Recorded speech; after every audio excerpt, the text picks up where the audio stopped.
नमस्कार, डेस्टिनी 144 में आपका स्वागत है। हम पढ़ रहे थे, आपको पता है पाचन तंत्र पढ़ रहे थे। उसका जो प्रथम भाग मैंने आपको पढ़ा दिया था, पेट तक की जो पाचन क्रियाएं हैं मैंने आपको बता दी थी कि जो आपके आमाशय में किस तरह से पाचन होता है वह पूरा मैं आपको बता चुका हूं। ठीक है, तो अब इसके आगे हम छोटी आंत पढ़ने जा रहे हैं। ठीक है, छोटी आंत के बारे में मैं आपको बताऊंगा, फिर बड़ी आंत पढ़ेंगे, फिर इसके बाद में यकृत के बारे में हम अध्ययन है, जो भी एक जो पाचन तंत्र का महत्वपूर्ण अंग है उसके बारे में भी हम अध्ययन करेंगे। इससे पहले मैं कहना चाहूंगा कि आप हमारे डेस्टिनी 144 को लाइक, शेयर और सब्सक्राइब करते रहें और हमारे चैनल से आप जुड़ जाएं। तो लिखेंगे, हेडिंग डालेंगे आप छोटी आंत, ये छोटी आंत। ठीक है, अब इसको छोटी आंत को छोटी आंत क्यों कहते हैं मैं आपको बता देता हूं। छोटी आंत सबसे लंबी होती है, जो सबसे आहार नाल का जो सबसे लंबा भाग होता है वह छोटी आंत ही होती है। और इसकी लंबाई कितनी होती है?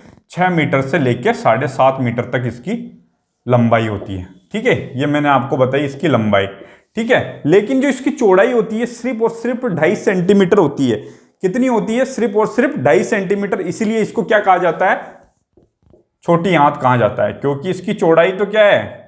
सिर्फ और सिर्फ 2.5 सेंटीमीटर है। यानी चौड़ाई कह लीजिए, व्यास कह लीजिए, ये सिर्फ और सिर्फ 2.5 सेंटीमीटर होता है। इसलिए इसको क्या कहा जाता है? छोटी आंत कहा जाता है। और छोटी आंत की एक मुख्य बात है, इसमें सर्वाधिक भोजन का पाचन होता है। क्या होता है? सर्वाधिक, सबसे जो खाना खाते हैं सबसे ज्यादा पचता कहाँ है? वो छोटी आंत के अंदर पचता है। सबसे अधिक भोजन का पाचन होता है इसमें, सबसे अधिक भोजन का पाचन होगा। और एक चीज और होती है, सर्वाधिक इसमें कार्बोहाइड्रेट का पाचन, जो सर्वाधिक कार्बोहाइड्रेट का पाचन भी इसी के अंतर्गत आता है। पेट में हमने सर्वाधिक पाचन किसका किया था? आपके जो प्रोटीन्स हैं उसका पाचन कर दिया था पेप्सिन के द्वारा। तो जब हम कार्बोहाइड्रेट की बात करते हैं तो कार्बोहाइड्रेट का सर्वाधिक पाचन जो यहीं पे होता है। तो लिखेंगे कार्बोहाइड्रेट का सर्वाधिक पाचन छोटी आंत में होता है। छोटी आंत में होता है। तो हमने जानकारी ली कि भाई 6 से 7.5 मीटर तक होती है और इसका व्यास जो है 2.5 सेंटीमीटर होता है। ये इसमें सर्वाधिक भोजन का पाचन होता है। और जो कार्बोहाइड्रेट का सर्वाधिक पाचन भी कहां पे होता है? आपकी ये छोटी सी जो आंत है उसी के अंदर होता है। ठीक है, और इसको छोटी आंत क्यों कहते हैं? क्योंकि ये 2.5 सेंटीमीटर की होती है। इसका व्यास इसका जो व्यास है जो 2.5 सेंटीमीटर होता है, इसलिए इसको छोटी आंत कहते हैं। लेकिन ये लंबाई तो इसकी 6 से 7.5 मीटर है। तो इसको हम 3 भागों में बांटेंगे, क्योंकि लंबाई काफी ज्यादा है। तो इसको हम 3 भागों में बांटेंगे। तो इसकी 3 भाग कौन कौन से हो जाते हैं आपके? इसको लिख लीजिए।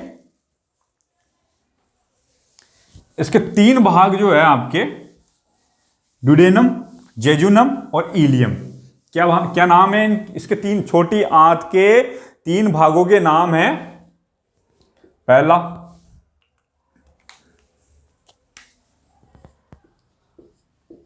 ड्यूडेनम, दूसरा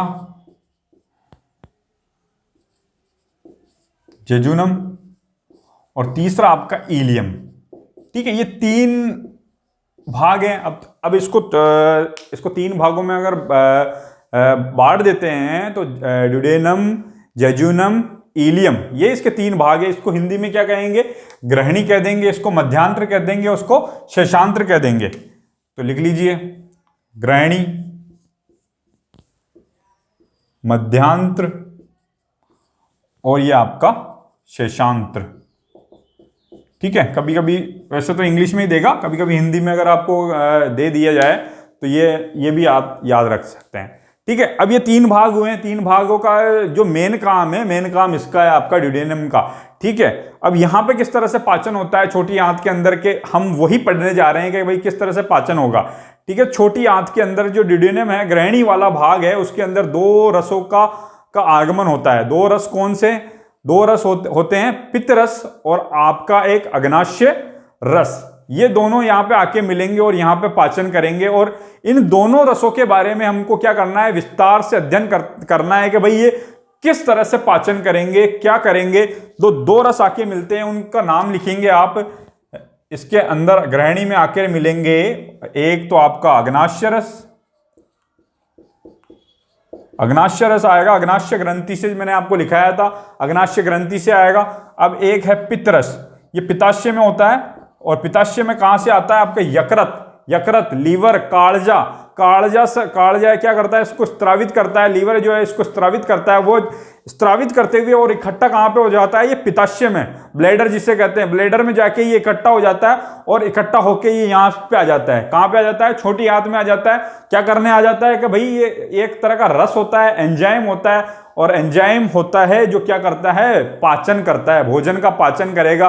क्या क्या पाचन करेगा, किस किस का पाचन करेंगे, इसमें कुछ एंजाइम पड़ेंगे। ठीक है, ये जैसे ये रस है अग्नाशय रस और पित्त रस, ठीक है, तो ये रसों के अंदर क्या होते हैं, एंजाइम होंगे, वर्णक होंगे, ये लवक होंगे। तो उसको हम पूरा विस्तार से पढ़ेंगे, इसमें क्या क्या होता है और क्या क्या पाचन करेंगे। तो हेडिंग डालेंगे आप, ये दो रस कहां पे आएंगे, ग्रहणी में मिलेंगे, तो यहीं से पाचन स्टार्ट होगा। तो सबसे पहले अग्नाशय और पित्त रस का पूरा डिस्क्राइब कर देता हूं मैं आपको, ताकि पता चल जाएगा कि भाई कौन सा एंजाइम है, क्या क्या पाचन करता है। तो हेडिंग डालेंगे, ये आपका अग्नाशय रस,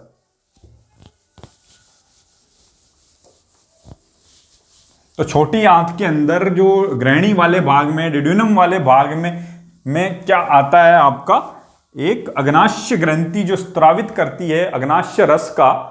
ठीक है, अग्नाशय रस में क्या कौन कौन से एंजाइम पाए जाते हैं उसके बारे में हम पढ़ेंगे। अग्नाशय रस के एंजाइम्स, ठीक है, इस बारे में हमको जानकारी लेनी है। ठीक है, तो पहला लिखेंगे आप जो लाइपेज एंजाइम के बारे में जान लीजिए। लाइपेज एंजाइम, लाइपेज एंजाइम क्या करती है, भोजन के साथ में कुछ वसा जाती है, वसा का पाचन करती है। अब कुछ वसा तो हमने कहां पे पाचन कर ली, हमने कर ली थी पेट के अंदर।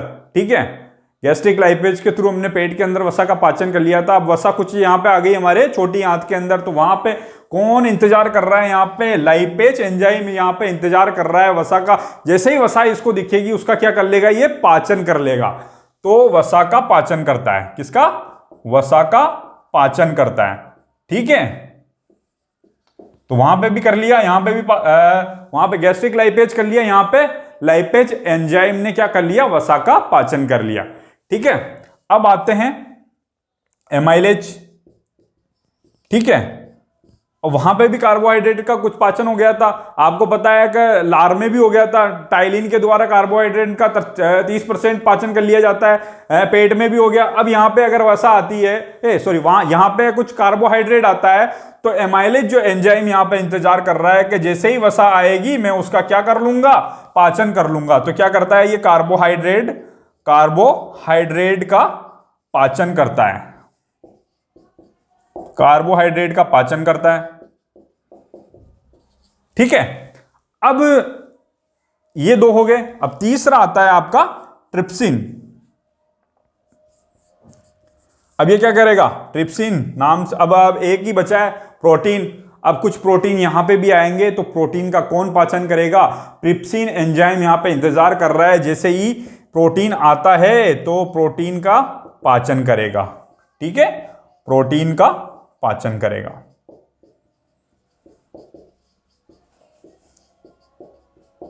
ठीक है, ये तीन मुख्य हैं जो आपको ध्यान में रखनी है, इंपॉर्टेंट है कि भाई कौन पाचन करेगा। अगर छोटी आंत में पूछ लिया जाए कि भाई कार्बोहाइड्रेट का पाचन कौन करेगा, तो एमाइलेज करेगा। प्रोटीन का पाचन कौन करेगा, ट्रिप्सिन करेगा। और पूछ लिया जाए कि भाई ये आपका लाइपेज एंजाइम है, किसका पाचन करेगा, वो वसा का पाचन करेगा। ये तीन तो आपका ये जो एंजाइम है, मुख्य एंजाइम है, ये तो आए तो आपको जवाब देना आना ही चाहिए। इसके अलावा सुक्रेज, लेक्टेज, एक कुछ एंजाइम और है, जैसे कि सुक्रेज किसका पाचन करेगा, सुक्रोज का पाचन करेगा। लैक्टोज का पाचन करेगा। ठीक है, ये और न्यूक्लिक एसिड, न्यूक्लेज जो है, न्यूक्लेज एंजाइम है जो न्यूक्लिक एसिड का पाचन करेगा, न्यूक्लिक एसिड का पाचन करेगा। ठीक है, ये और कुछ एंजाइम है जैसे कि सुक्रेज एंजाइम आ जाता है। सुक्रेज एंजाइम जो है सुक्रोज का पाचन करेगा। सुक्रोज जो आप कोई भी शर्करा खाते हैं, ठीक है, उसमें सुक्रोज होता है। ठीक है, तो सुक्रेज एंजाइम आएगा कि भाई सुक्रोज का पाचन कर लेगा। लैक्टेक, जैसे दूध पीते हैं तो लैक्टेज एंजाइम आएगा, तो क्या कर लेगा, ये लैक्टोज का पाचन कर लेगा। तो और न्यूक्लेज जो है न्यूक्लिक एसिड का पाचन कर लेगा। ठीक है, इसको भी आप जानकारी के तौर पे याद रख सकते हैं। लेकिन ये जो तीन है, लाइपेज, एमाइलेज, ट्रिप्सिन एंजाइम, वसा, कार्बोहाइड्रेट और प्रोटीन का पाचन करेंगे। ये आपको ध्यान में रखना है, बहुत ही वेरी इंपॉर्टेंट क्वेश्चन यहां से बन सकता है। ठीक है, नोट डाउन करेंगे आप इसको।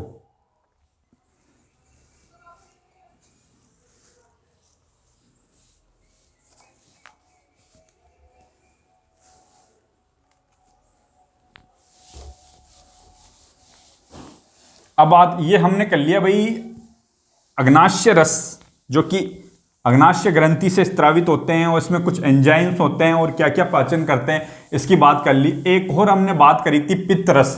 ठीक है, पित्तरस भी आता है आपकी जो छोटी आंत में आके पित्तरस भी आता है। तो पित्तरस क्या करता है, तो पित्तरस में इसमें कोई एंजाइम नहीं होते हैं। ठीक है, लिखेंगे इसमें कोई एंजाइम नहीं होते हैं, एंजाइम नहीं होते हैं। एंजाइम नहीं होते हैं तो होता क्या है इसमें। ठीक है, इसमें एंजाइम नहीं होते हैं, इसमें क्या होते हैं, लवक और वर्णक पाए जाते हैं। क्या पाए जाते हैं, लवक और पित्त लवक और पित्त वर्णक पाए जाते हैं। ठीक है, तो इसमें पित्त लवक एवं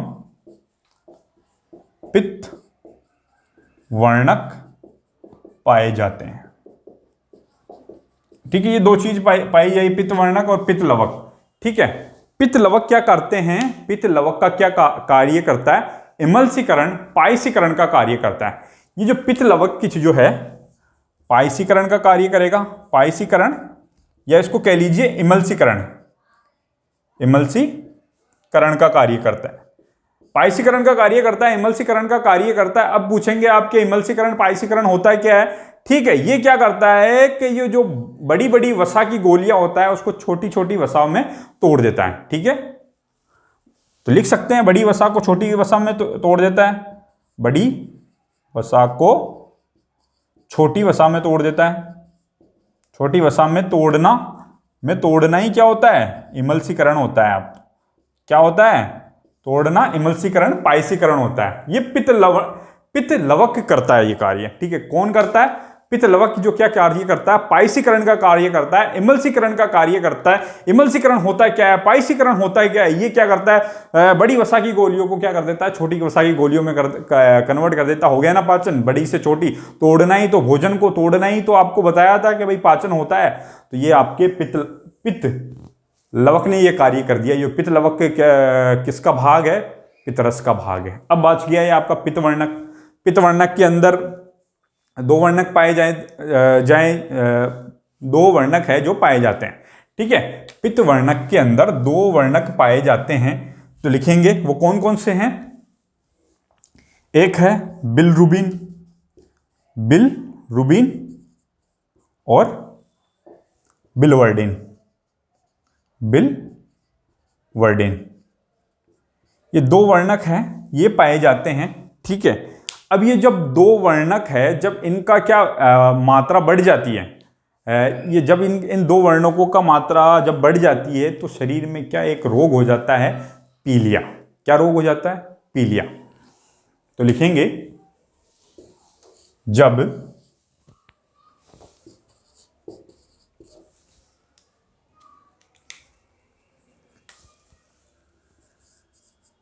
बिलरुबिन एवं बिलवर्डिन की मात्रा बढ़ जाती है, बिलवर्डिन की मात्रा बढ़ जाती है, मात्रा बढ़ जाने पर पीलिया रोग हो जाता है। पीलिया रोग हो जाता है। ठीक है, तो पीलिया रोग हो जाता है। आपको पता है कि बिलिरुबिन और बिलिवर्डिन की मात्रा जब बढ़ जाएगी तो पीलिया रोग हो जाता है। और आपको पता है ये पित्तरस है जिसमें से बिलिरुबिन और बिलिवर्डिन नामक वर्णक जो आ रहे हैं, ये कहां से आते हैं? पित्तरस जो आपको मैंने बताया यकृत से आता है। ठीक है, तो यकृत से जब आता है तो आपको जब पीलिया जब हो जाता है तो आपका लीवर सबसे ज्यादा प्रभावित होता है। ठीक है, और आपकी जो स्किन कैसी दिखने लग जाती है? पीली दिखने लग जाती है। नाखून आपके कैसे दिखने लग जाते हैं? पीले दिख जाते हैं। आपकी आंखों में पीलापन आ जाता है। ठीक है, तो ये मैंने आपको बता दिया है कि भाई के पित्तरस और पित्तरस के बारे में बता दिया है, आपको अग्नाशय रस के बारे में बता दिया है। पित्तरस के अंदर क्या आते हैं? पित्त लवक आते हैं, पित्तवर्णक के बारे में बता दिया है। ठीक है, अब इसको बिलिवर्डिन को यूरोक्रोम भी कहा जाता है। क्या कहा जाता है? बिलिवर्डिन को यूरोक्रोम भी कहा जाता है। और ये यूरोक्रोम क्या करता है? मूत्र के जो मानव मूत्र का जो कलर है पीला, इसी की वजह से होता है। बिलिवर्डिन की वजह से ही मानव मूत्र का जो रंग है पीला होता है। ठीक है, तो ये लाइन भी आप नोट डाउन कर लीजिए और ये सारा नोट डाउन करिए, फिर इसके आगे हम चलते हैं।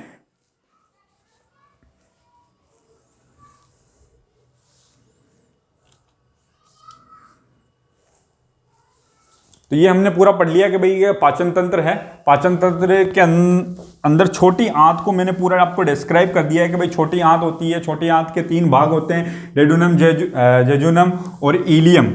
ठीक है, उसके अंदर जो ग्रहणी भाग है, डेडुनम जो भाग है, उसके अंदर 2 रस आते हैं, अग्नाशय रस और पित्ताशय रस।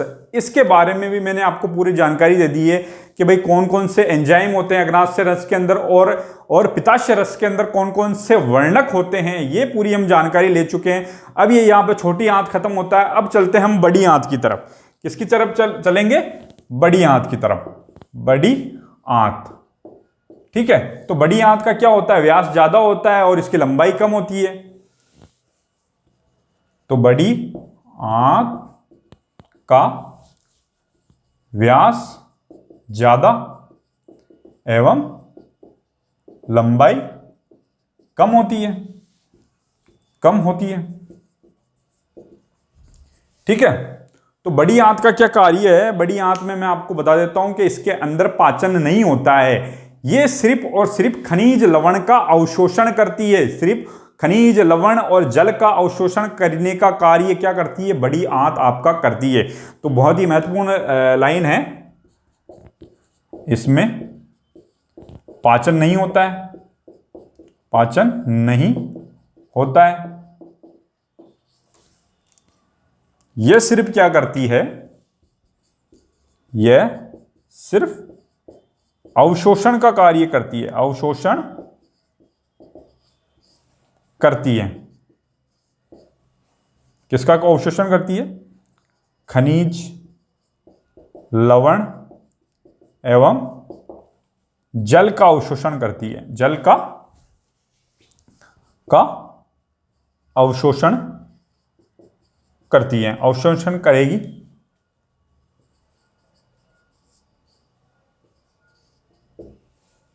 तो नोट डाउन कर लो यहां तक, फिर आगे चलते हैं।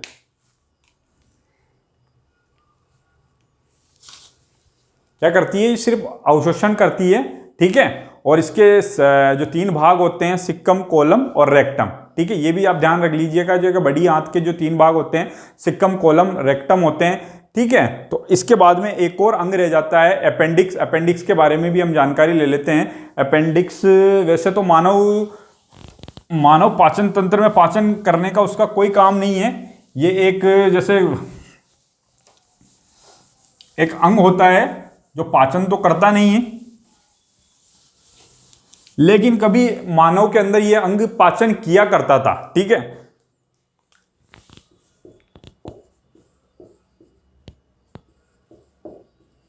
अपेंडिक्स। तो अपेंडिक्स क्या होता है? ये इसके अंदर क्या होता है? सेल्यूलोज का पाचन करता है। किसका करता है? सेल्यूलोज का पाचन करता है। लिखेंगे सेल्यूलोज का पाचन करता है। और मैंने आपको बताया था, कोशिका पढ़ रहे थे। ठीक है, कोशिका के ऊपर क्या होता है? एक सेल्यूलोज, कोशिका झिल्ली के ऊपर क्या चढ़ी होती है? एक सेल्यूलोज की परत चढ़ी होती है। पादप कोशिकाओं में कोशिका झिल्ली के ऊपर सेल्यूलोज की परत चढ़ी हुई होती है। तो ये सिर्फ और सिर्फ सेल्यूलोज का पाचन करता है। तो सेल्यूलोज हम खाते हैं क्या? कभी कभी हम क्या आप घास फूस खाते हुए नजर आते हैं कोई मानव आपको? तो घास फूस तो मानव खाते हुए नजर नहीं आता है, तो ये इसकी आवश्यकता ही नहीं पड़ती है अपेंडिक्स की। तो अपेंडिक्स क्या करता है, जो घास फूस यानी सेल्यूलोज का पाचन करता है, तो घास फूस मानव खाएगा ही नहीं, तो इसकी कोई जरूरत आपको पड़ेगी नहीं अपेंडिक्स की।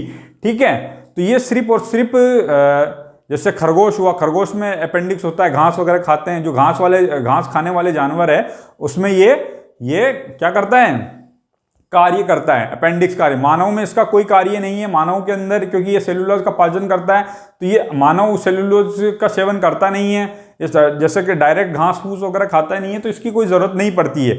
ठीक है, लेकिन क्या होता है, कई बार क्या होता है कि भोजन खाते वक्त क्या अपेंडिक्स में भोजन चला जाता है। क्या चला जाता है आपका? अपेंडिक्स में आपका भोजन चला जाता है। तो भोजन चला जाएगा तो इसका कोई कार्य नहीं है, तो भोजन का जैसे भोजन चल जाता है, वो तो पका पकाया भोजन जाता है। ठीक है, तो वो उसमें क्या करने लग जाता है, सड़ने लग जाता है। भोजन सड़ने लग जाता है तो आपकी अपेंडिक्स में भी क्या पड़ जाते हैं, सड़न होने लग जाती है, कुछ बैक्टीरिया लग जाता है। ठीक है, तो अपेंडिक्स आपका खराब हो जाता है। तो फिर तो कहा जाता है, फिर अपेंडिक्स को क्या ऑपरेशन करके निकाला जाता है। ठीक है, ऑपरेशन करके निकाला जाता है। तो अब ये कहां पे स्थित होता है? छोटी आंत और बड़ी आंत के मध्य होता है। छोटी आंत एवं बड़ी आंत के मध्य। तो इसका कोई कार्य मैंने आपको बता दिया है, क्यों नहीं है। ठीक है, ये अपेंडिक्स के बारे में भी आपको ध्यान में रखना चाहिए बातें। फिर उसके बाद में रेक्टम मैंने बताया था अभी, तो रेक्टम के द्वार मलाशय के अंदर भोजन इकट्ठा, मतलब जो पचा हुआ वेस्ट जो मटेरियल चला जाता है मलाशय से, हम फिर क्या कर लेते हैं, हम मल का त्याग कर देते हैं। ठीक है, तो यहां तक आप नोट डाउन करो। फिर हम बात करते हैं, अब इसके बाद में जो है बात करेंगे हम यकृत। यकृत एक ग्रंथि है, अंग है, तो उसके बारे में पूरा हम पढ़ लेते हैं। तो हेडिंग डालेंगे सभी आप, यकृत जो है पाचन तंत्र का महत्वपूर्ण भाग है, इसलिए ये भी आपको पूरा यकृत जो है पढ़ना जरूरी है। ठीक है, लीवर, कलेजा जिसे हम कहते हैं, यकृत, लीवर, सामान्य भाषा में इसको कलेजा कहा जाता है। क्या कहा जाता है? कलेजा। क्या कहेंगे? कलेजा। अब इसका एक वैज्ञानिक नाम है, वैज्ञानिक नाम क्या है इसका? हिप्पेटो इसका वैज्ञानिक नाम है। ये भी आपको ध्यान रखना है, कलेजा का नाम है हिप्पेटो, वैज्ञानिक नाम क्या है? हिप्पेटो। ठीक है, अब हिप्पेटो की जो कोशिकाएं होती हैं उसको क्या कहते हैं? हिप्पेटोसाइट। तो इसकी कोशिका को क्या कहेंगे? इसकी जिस कोशिकाओं से ये बना है उसको क्या कहेंगे? हिप्पेटोसाइट। पीछे लगा दिया साइट। ठीक है, हिप्पेटोसाइट। और इसके बारे में अध्ययन जब हम करेंगे तो यकृत के अध्ययन को क्या कहेंगे? यकृत के अध्ययन को हम कहेंगे, लॉजी लगा देंगे पीछे हिप्पेटो के, तो हिप्पेटोलॉजी हो जाएगा आपका। ठीक है, ये आपका यकृत का अध्ययन हो गया। ये कुछ महत्वपूर्ण जानकारी है जो आपको ध्यान में रखनी है। वैज्ञानिक नाम हिप्पेटो, और इसकी जो कोशिका होती है हिप्पेटोसाइट, हिंदी में इसको कुफूर कहेंगे, कफूर कोशिकाएं। ठीक है, कफूर कोशिकाएं कहेंगे इसको, और यकृत का अध्ययन है जो हिप्पेटोलॉजी कहलाता है। ठीक है, अब आपको पता है कि यकृत है जो हमारे कलेजा जो है हमारे शरीर का सबसे बड़ा अंग है। तो ये लाइन भी यहां पे लिखेंगे, यकृत हमारे शरीर का सबसे बड़ा आंतरिक अंग है। सबसे बड़ा आंतरिक बोल रहा हूं मैं। ठीक है, तो आंतरिक अंग है यकृत, जो आपका शरीर का सबसे बड़ा आंतरिक अंग है। और यह भी आपको ध्यान रखना है, यकृत आपकी सबसे बड़ी ग्रंथि भी है, और यकृत आपकी सबसे बड़ी बाह्य ग्रंथि भी है। ठीक है, तो ये इस तरह से भी लिख सकते हैं, सबसे बड़ी ग्रंथि कौन सी है? यकृत। सबसे बड़ी बाह्य ग्रंथि यकृत, सबसे बड़ी बाह्य स्त्रावी, सबसे बड़ी बाह्य स्त्रावी ग्रंथि, बाह्य स्त्रावी ग्रंथि, ग्रंथि भी सबसे बड़ी यकृत ही है, सबसे बड़ी बाह्य स्त्रावी ग्रंथि भी यकृत है। तो सबसे बड़ी ग्रंथि, सबसे बड़ा अंग कौन सा है? यकृत है। सबसे बड़ी बाह्य स्त्रावी ग्रंथि यकृत है। तो भाई ये बाह्य स्त्रावी, अंतःस्त्रावी ग्रंथि, ठीक है, एक ये शब्द आया बाह्य स्त्रावी ग्रंथि। बाह्य स्त्रावी ग्रंथि जो है नलिकाओं के द्वारा, कुछ नलिकाओं के द्वारा जो रस है स्त्रावित करती है, उनको बाह्य स्त्रावी ग्रंथियां कहा जाता है। जब अंतःस्त्रावी ग्रंथियों की बात करती हैं, जो हमारे जो भी अंतःस्त्रावी ग्रंथि है, जैसे कि मास्टर ग्लैंड, पिट्यूटरी ग्लैंड, ठीक है, ये आपकी अंतःस्त्रावी ग्रंथि है। ये थायराइड ग्रंथि, ये आपकी अंतःस्त्रावी ग्रंथि है। ये जो आप अपना रस है डायरेक्ट जो किसमें, रक्त वाहिनियों में स्त्रावित कर देती है, इसलिए इनको क्या कहा जाता है? अंतःस्त्रावी। ऐसी ग्रंथियां जो अपना जो रस है कहां पे स्त्रावित करती हैं? कहां पे स्त्रावी? रक्त के अंदर स्त्रावित करती है, उनको क्या कहेंगे? अंतःस्त्रावी ग्रंथियां। अब जो नलिकाओं के द्वारा जो स्त्रावित करती है अपना रस, उसको बाह्य स्त्रावी ग्रंथि। जैसे लार ग्रंथि है, वह कैसी है? बाह्य स्त्रावी। नलिकाओं के द्वारा आपको लार, जैसे मुंह खोलेंगे तो वहां पे लार किसके द्वारा आ रही है? कोई मुंह में नलिकाओं के द्वारा वहां पे आ रही है, ठीक है। तो बाह्य स्त्रावी ग्रंथि आपको पता चल गया। यकृत एक सबसे बड़ी बाह्य स्त्रावी ग्रंथि है। हमारे शरीर की सबसे बड़ी ग्रंथि भी यकृत ही है, और सबसे बड़ा अंग भी क्या है? यकृत ही है। यकृत के बारे में कुछ जानकारी में नोट डाउन कर लीजिए, लिख लीजिए, फिर आगे चलते हैं।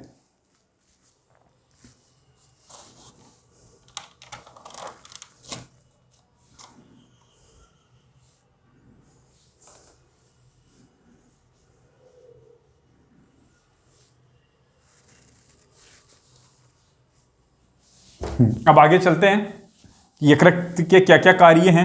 कुछ कार्य हैं तो उसके बारे में लिख लीजिए। यकृत के कुछ कार्य हैं, क्या क्या करेगा ये हमारे शरीर के अंदर, ठीक है। तो यकृत क्या करता है? अमोनिया को यूरिया में क्या कर देता है? परिवर्तित कर देता है। हमारे शरीर में जो अमोनिया है, अमोनिया को किसमें परिवर्तित कर देता है? यूरिया में परिवर्तित कर देता है। परिवर्तित कर देता है तो इसको इसलिए क्या कहा जाता है? यूरिया में परिवर्तित करने की वजह से इसको क्या कहा जाता है? शरीर की, क्या मानव शरीर की प्रयोगशाला की बात करेंगे तो यकृत। तो लिखेंगे यह है अमोनिया को यूरिया में परिवर्तित कर देता है, परिवर्तित कर देता है, परिवर्तित कर देता है। इसलिए इसको क्या कहते हैं हम? इसलिए इसे मानव शरीर की प्रयोगशाला, मानव शरीर की प्रयोगशाला कहते हैं इसको। प्रयोगशाला, लेबोरेटरी शाला कहते हैं। मानव शरीर की प्रयोगशाला किसे कहते हैं? यकृत को कहते हैं। क्यों कहते हैं? अमोनिया को किसमें? यूरिया में परिवर्तित कर देता है। अब इसको क्या कर देता है? इसका एक और कार्य है, ये हमारे शरीर की जो विषाक्तता है, जहरीलापन है, वो भी क्या कर देता है? कम कर देता है। तो इसको इसलिए क्या कहते हैं? हमारे इसको शरीर का भोला, भोलेनाथ जी का क्या कार्य पता है आपको कि उन्होंने क्या किया था?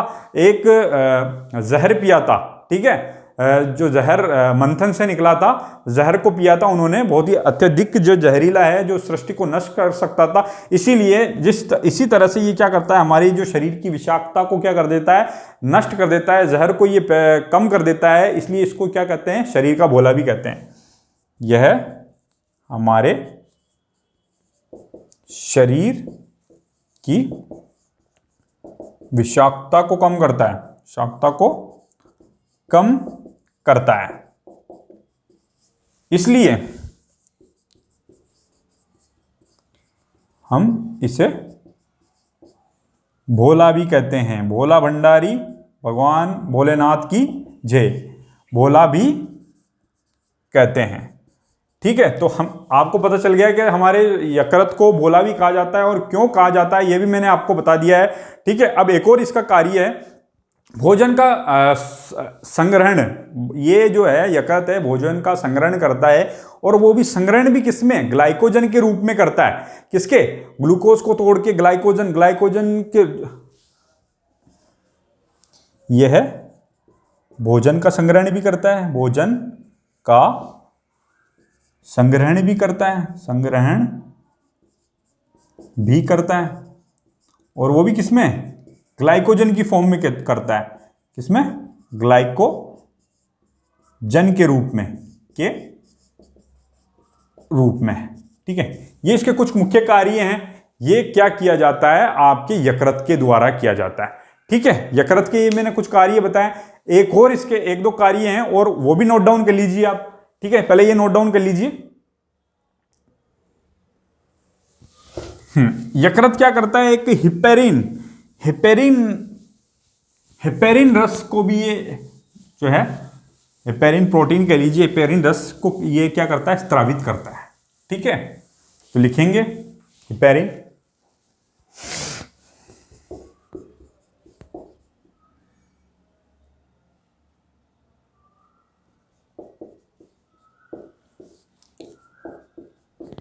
का स्त्रावण करता है, ठीक है। अब ये हिपेरिन रस करता क्या है, ठीक है। ये हिपेरिन रस, हिपेरिन जो एंजाइम कह लीजिए, रस कह लीजिए, पर हिपेरिन क्या करता है, आपके जो रक्त में थक्का नहीं बनने देता है। क्या नहीं बनने देता है, थक्का नहीं बनने देता है। हिपेरिन जो है यह शरीर के रक्त में थक्का नहीं बनने देता है, ठीक है, बनने देता है, ठीक है। अगर रक्त में अगर थक्का बन जाएगा तो क्या हो जाएगा, हार्ट में रक्त जाएगा और हार्ट में क्या हो जाएगा, ब्लॉकेज हो जाएगा, ठीक है। क्या आ जाएगा, फिर आपका हार्ट अटैक आ जाएगा और आपकी तुरंत क्या हो जाएगी, मृत्यु हो जाएगी। तो ये हेपेरिन जो है, हिपेरिन ही आपकी क्या करता है, रक्त के अंदर है, जो थक्का नहीं बनने दिया जाता है। और ये हिपेरिन किसके द्वारा स्त्रावित किया जाता है, ये आपके किसके द्वारा, कलेजे के द्वारा, यकृत के द्वारा किया जाता है, स्त्रावित किया जाता है। इसके अलावा जो है आपका यकृत है ADEK, यानी कि जो 4 प्रोटीन है, जो वसा में जो घुलित जो प्रोटीन होती हैं ADEK, उसका क्या करता है, संश्लेषण करता है, ठीक है। यहां पे इकट्ठा कर लेता है, ठीक है, संश्लेषण कर लेता है। संश्लेषण का मतलब क्या होता है, जोड़ लेता है, बुला लेता है, इकट्ठा कर देता है। तो ये क्या है, हिपेरिन जो है वसा में घुलित जो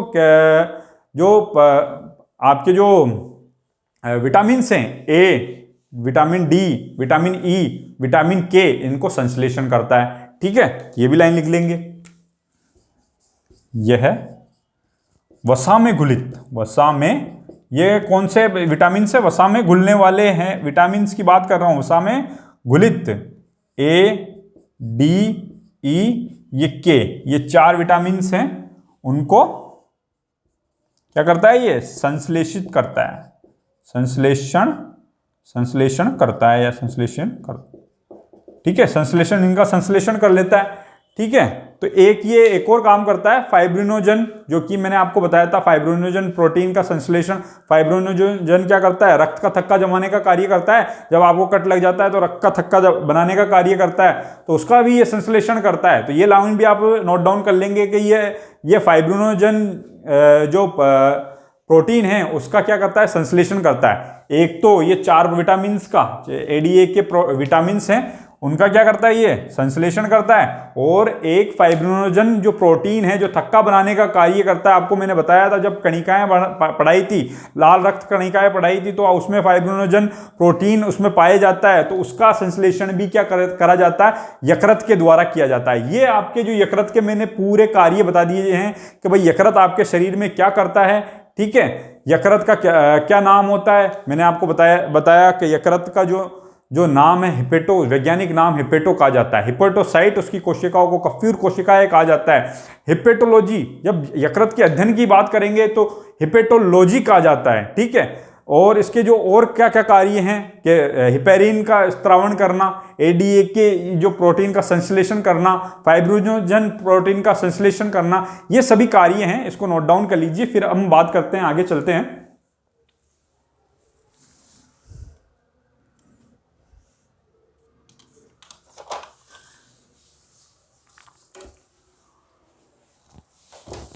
अब आपको कुछ जो क्या क्या पाचन तंत्र में क्या क्या बीमारियां हो जाती है, पाचन तंत्र के अंदर पाचन तंत्र के रोग कुछ हैं, उसके बारे में डिस्कस कर लेते हैं।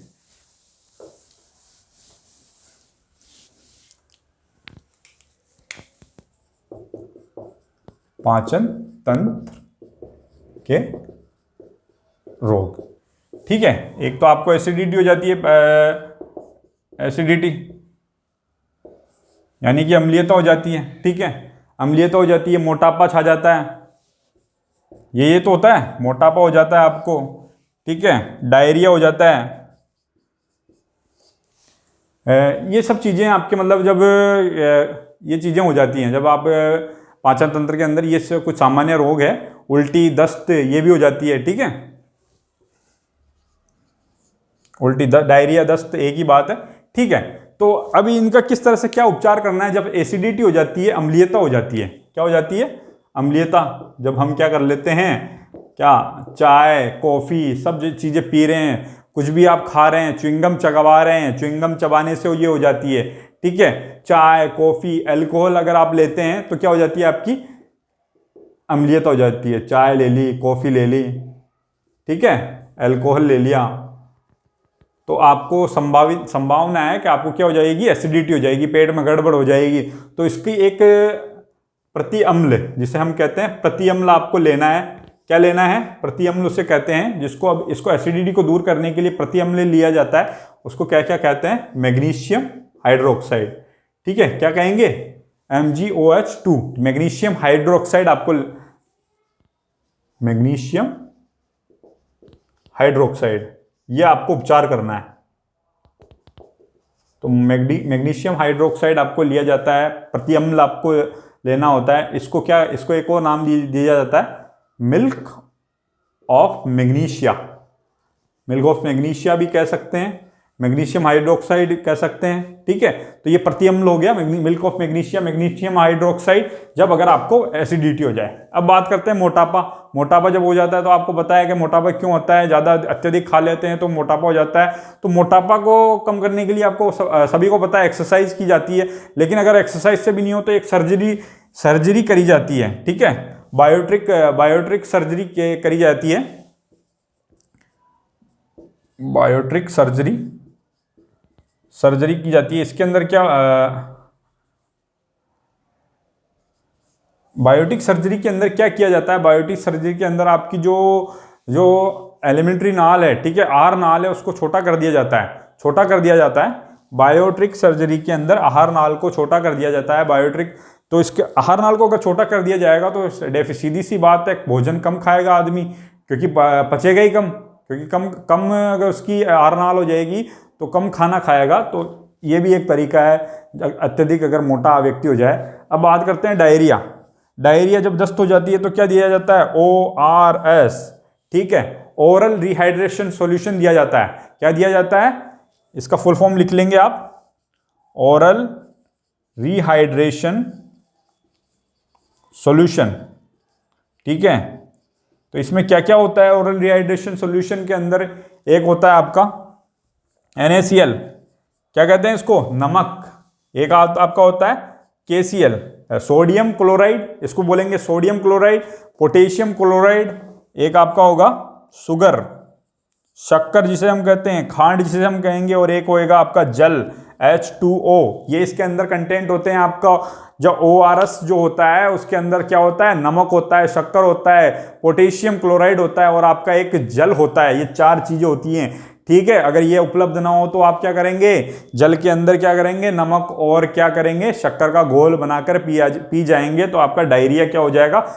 कम हो जाएगा, बंद हो जाएगा। ठीक है, दस्त अगर आपको लगी है तो आपके कम हो जाएंगे। अगर पूछ लिया जाए, ORS का फुल फॉर्म पूछ लिया जाए, ORS में क्या कंटेंट होते हैं पूछ लिया जाए, sodium chloride, potassium chloride, sugar और आपका जल होते हैं। ठीक है, तो ये कुछ बीमारियां हो जाती है पाचन तंत्र के अंदर। उल्टी भी अगर हो जाए तो उल्टी को कौन कोऑर्डिनेट करता है? आपके शरीर में होता है मेटा ऑप्टोगेला। तो इसके द्वारा ये शरीर में ये उल्टी जो कंट्रोल की जाती है, मेडुला ऑप्टोगेला होता है, वो आपके शरीर में उल्टी को कंट्रोल करता है। इसके अंदर क्या होता है? जो आपका पच भोजन है जो आपके गले में आ जाता है और बाहर निकल जाता है, आपको पता है। ठीक है, तो ये सब मैंने आपको कुछ बीमारियां हैं उसके बारे में भी मैंने आपको बता दिया है।